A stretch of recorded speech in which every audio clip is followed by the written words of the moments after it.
Home being sold for double the profit. Villagers with problems fear they've been forgotten. Sumter County's new road impact fees take effect January 1. A villager prostitute has been arrested. Hospital in the Villages earns a C rating in latest patient safety report. A former Charter Villages school teacher has been arrested for shoplifting. Villages update reports. And we have some good news today. We have 2 reports on the Christmas activities coming up soon. Letters to the editor. How many holes in ones of golf did we get this week? This and more coming up.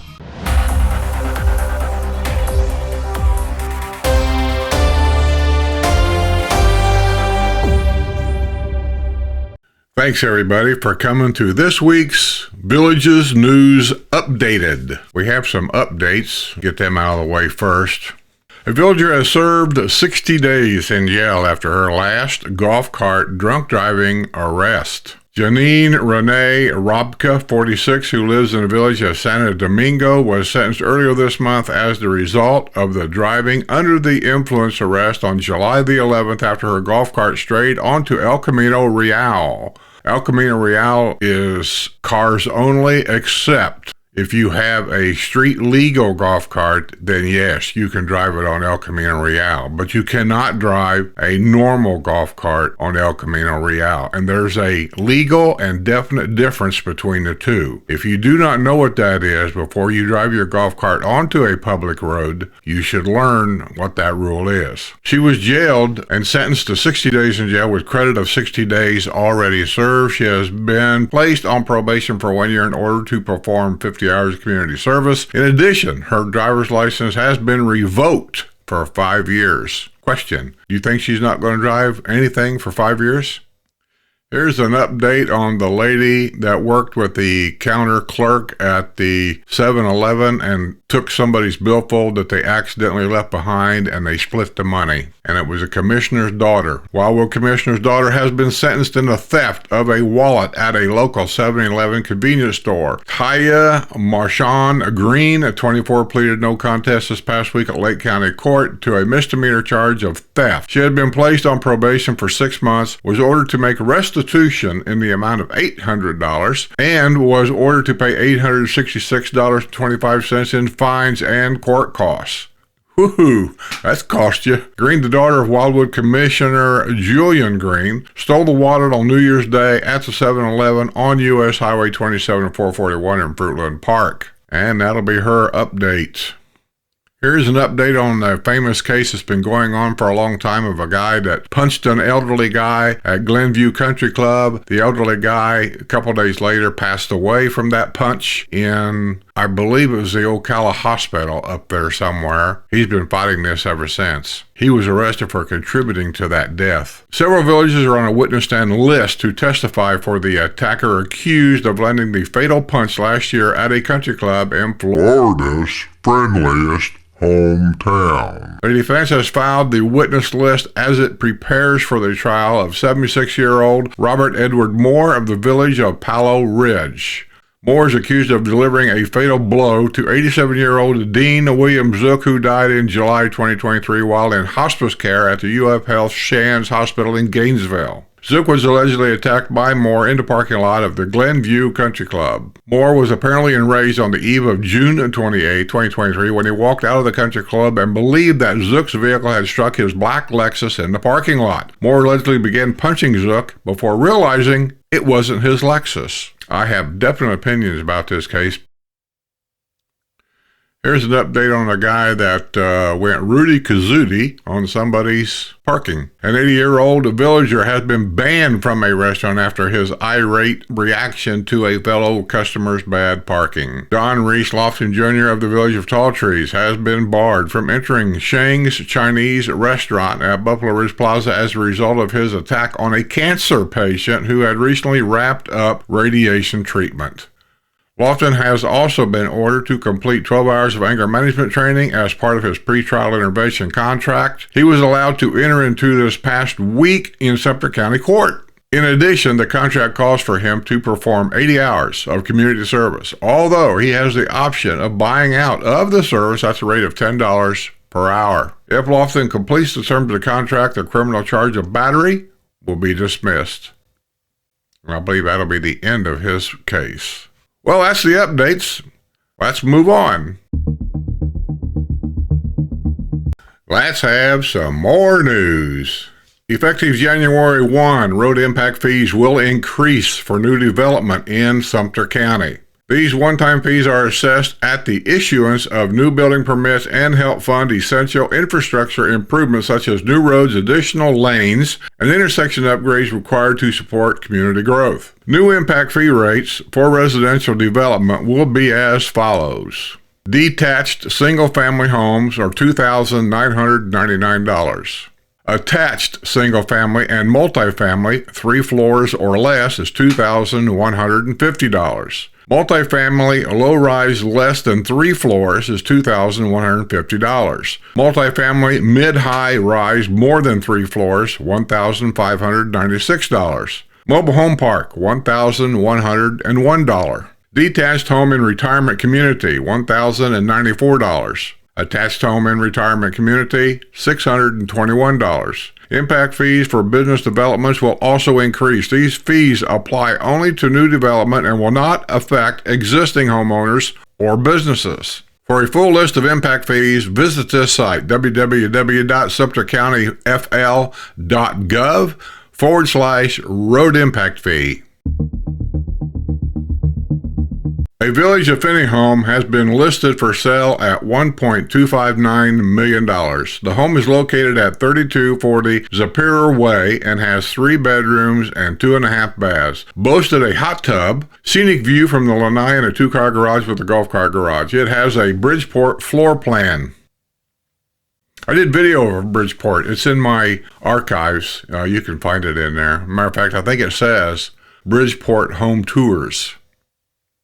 The home is located minutes from the Finney Grill, Red Fox, Gray Fox executive golf courses, Spanish Moss and Blue Heron recreation centers, as well as the Finney Putt and Play. The home was originally purchased in 2018 for $640,500.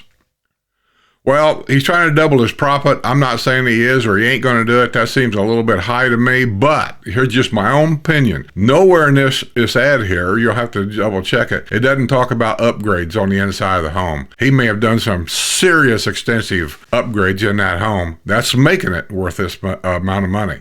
So it's something to look at.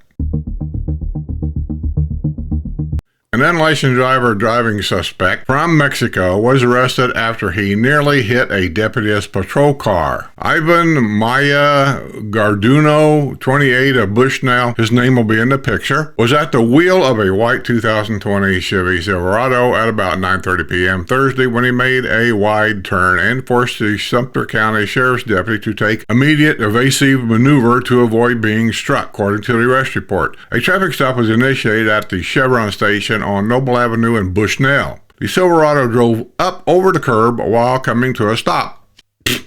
Old people here do that all the time.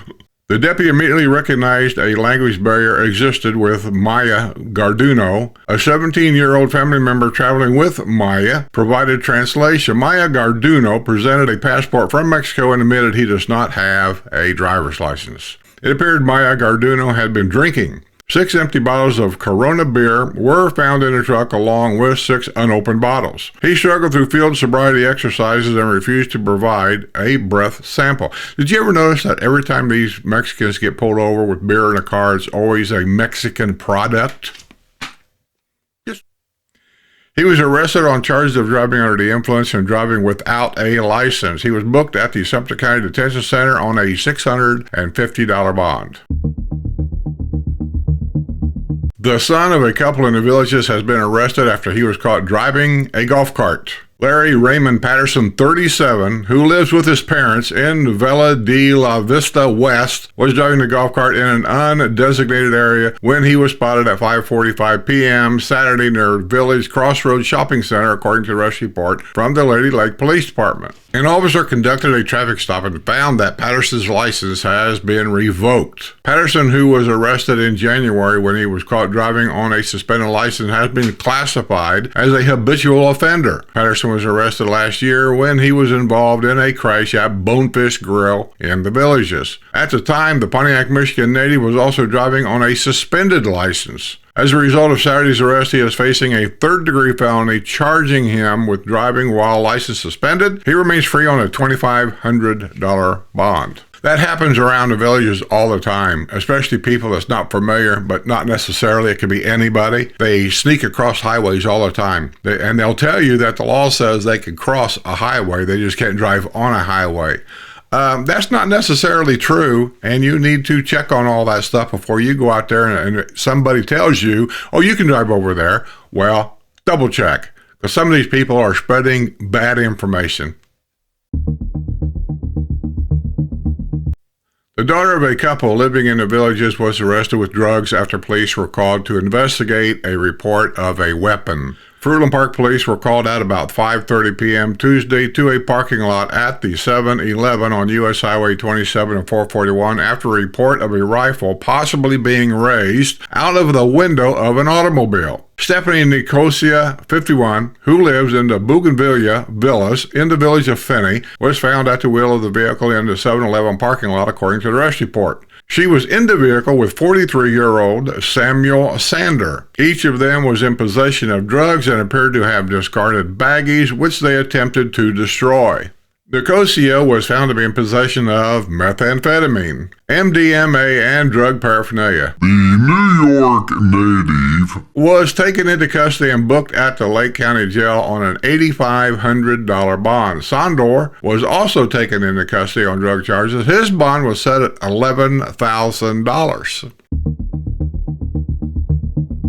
A 25-year-old resident of the Villages is facing a charge of prostitution. Maya Elizabeth Holton, who lives at 628 Nuevo Leon Lane in the San Antonio Villas in the village of Rio Ranchero, is set to be arraigned next week at Marion County Court on a prostitution charge. She was arrested November 12th at the Studio 6 Hotel in Ocala during an undercover operation conducted by the Ocala Police Department. Holton had been using the profile name of Diamond on the skipthegames.com website when she responded to an inquiry from the undercover detective. She agreed to provide full service when they met at Studio 6, according to the arrest report. Holton called the deputy at 11:21 a.m. that day, moments before the scheduled rendezvous, and asked him what he did for work. The undercover detective said he worked in a warehouse and denied being a law enforcement. When Holton questioned him directly about the possibility of him being a cop, once she received the assurance he was not with law enforcement, she asked for directions to the hotel room.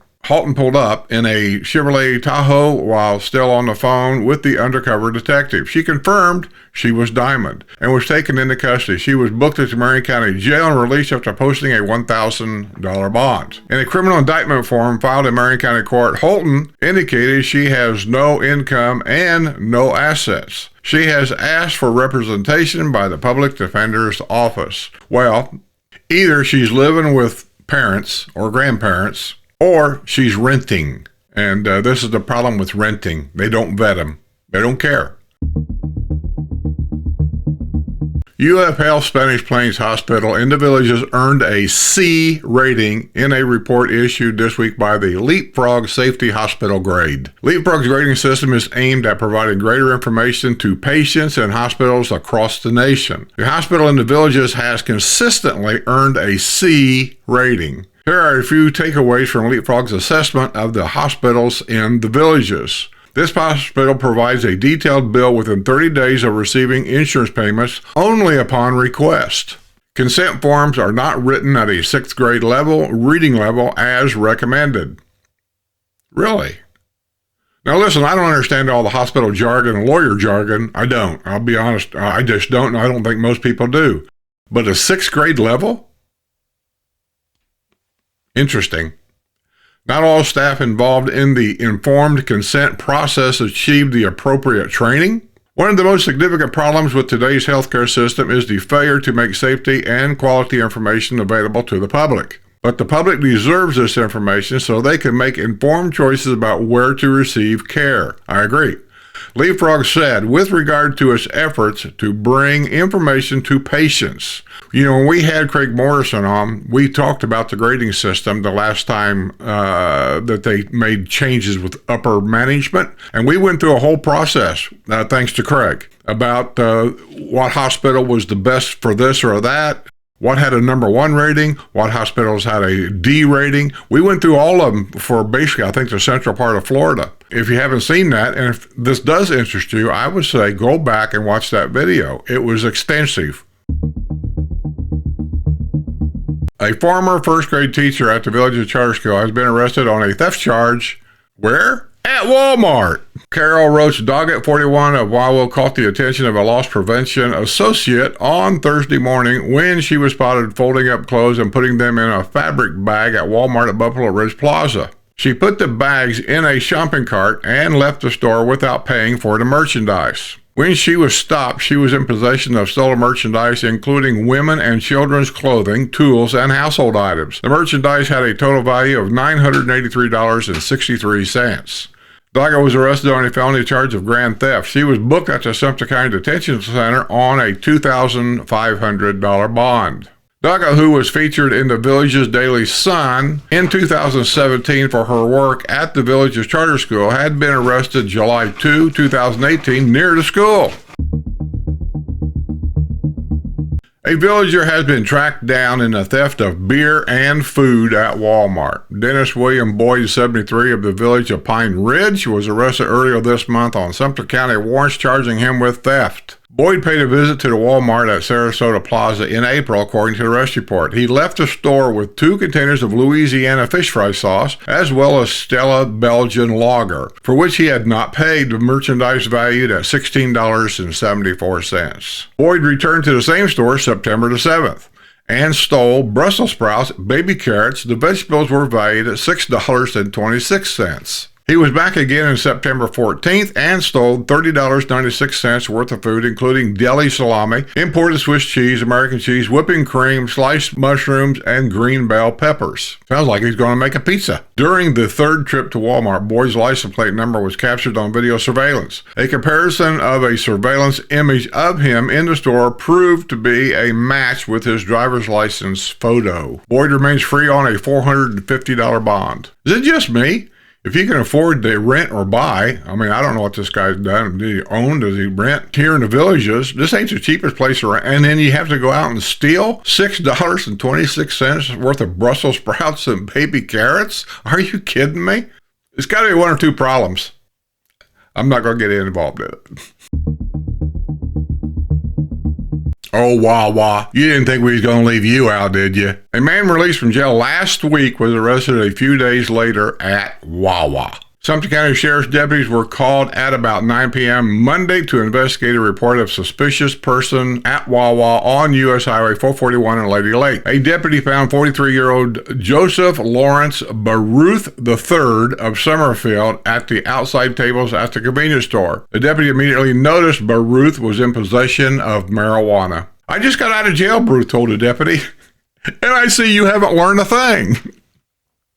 The Utica, New York native was released November 15th from the Marion County Jail, where he had been lodged since September 19th after violating an injunction in a domestic violence case. In addition to marijuana, Baruth was found to be in possession of 21.4 grams of a waxy liquid, which tested positive to THC. He also had a silver marijuana grinder. He was arrested on charges of possession of a controlled substance, possession of marijuana, and possession of drug paraphernalia. He was booked at the Sumter County Detention Center on a $3,500 bond.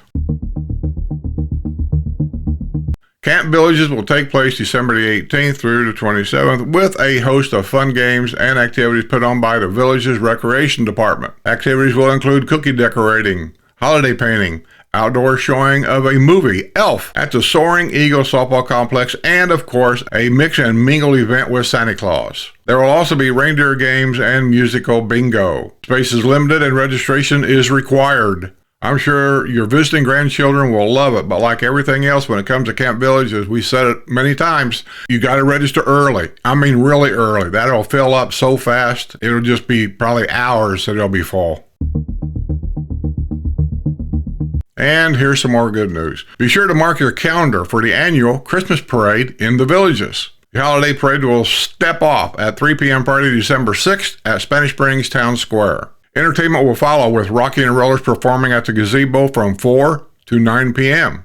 Cap off the day of Christmas merriment with the tree lighting set to take place at 8 p.m. Those are always a fun time, but like everything else, Christmas lighting here, it's standing room only. You got to get there early, very early. And they don't allow you to take a rope and rope off chairs or anything like that.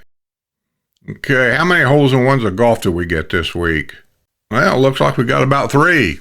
You can tell when the snowbirds are back, the holes in ones start racking up. An 82-year-old villager bought a round of beer after getting his second lifetime hole-in-one. Jim Schugert waited 81 years to get his first lucky ace and only a few months later to get his second. Well, congratulations, Jim, on your second hole-in-one. And just so you guys don't know, especially you beginning golfers, that's tradition. It's just a traditional thing. You don't have to do it. It's just a fun thing to do that when you're playing golf with the ladies or the men, it makes no difference. Whoever gets the hole-in-one has to buy a round of drinks for the people he or she is playing with. It's just a fun tradition. I did it. I've never had a hole-in-one, but I bought beer all the time anyway. It's a fun thing to do. Teresa Martin of the village of McClure scored a hole-in-one on Friday at hole number 6 at the Red Fox Executive Golf Course. She got the lucky ace at 92 yards using a 7-iron. Well, congratulations on your hole-in-one, Teresa. I played Red Fox and Red Squirrel, or whatever it's called down there, when they opened them brand new years ago. Nice courses. I liked them. A villager got a hole-in-one while playing her second ever game of golf. I know, guys, life just ain't fair. Sherry Williamson of the village of Del Mar scored the lucky ace at hole number 14 at the Marsh View Pitch and Putt. This was only her second game of golf ever played, said her husband, Robert Williamson. Well, congratulations on your hole-in-one, Sherry Williamson. How about some letters to the editor?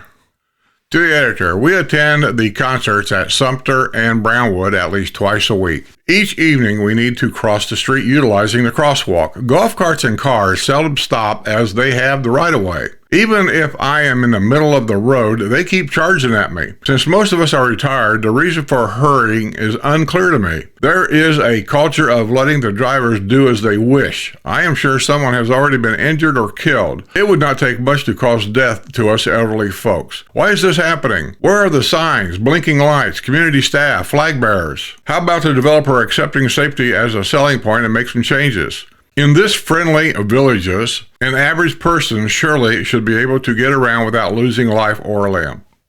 I agree. That's sent in by Julie Larson, the village of Liberty Park. To the editor, it makes no sense whatsoever that the games were shut down on Saturday and Sunday night at Laurel Manor for addressing an issue with one player. Punishing everyone by shutting down these games because one person was handling cards in an unsanitary manner is illogical. There has to be some other reason Mr. Rohan takes issue with the Texas Hold'em game at Laurel Manor, as this also happened last year. Please stop trying to find any reason to take away our fun. Let us live out our years we have left with a little bit of fun with friends. That's sent in by Jill Andrews from the village of Belvedere. Well, Jill, I agree with what you're saying. This happened years ago also. They shut these card games down because I think gambling in the state of Florida without a permit is illegal. To the editor. My wife and I recently moved to the villages, and I was looking forward to spending my golden years relaxing and engaging in my favorite activities, golfing, swimming, and yes, playing poker. It is now my understanding that a number of the local poker games have been disbanded due to the hygiene issues with one of the players. I do not think it is fair to punish all of us by closing all of it down. This is supposed to be America's friendliest hometown. No, it doesn't say that. You got it wrong. It's Florida's friendliest hometown, not America's friendliest hometown. Come on, man. You got to give a developer a little bit of slack here. They probably spent millions of dollars for somebody to come up with that saying. And now one of the biggest opportunities for the new villagers to get out and meet people is being taken away. My wife and I could have moved anywhere, but we were enticed about all the wonderful amenities and decided to buy here instead of being near family. I am hoping that the decision to close the games will be reconsidered and that I will not come to regret buying here. That's sent in by Eddie Jones from the village of Lake Deaton. With that being said, I'm going to get out of here. If you're not a Patreon member, please be a Patreon member. I'll keep it short and sweet. We're growing really pretty substantially on our Patreon page, and I'll send you that free link to my private Discord. There's many people there that are posting pictures and videos and all kinds of things that you're not seeing on YouTube or anything that I've got. It's all there. So with that being said, have a good day. Have a great holiday. Say, hug your grandkids, because you never know if you're going to see them again. Be well. Take care. Have a great holiday. Be aware. And don't leave your key in that golf cart. This week's news is brought to you by my YouTube and Patreon members.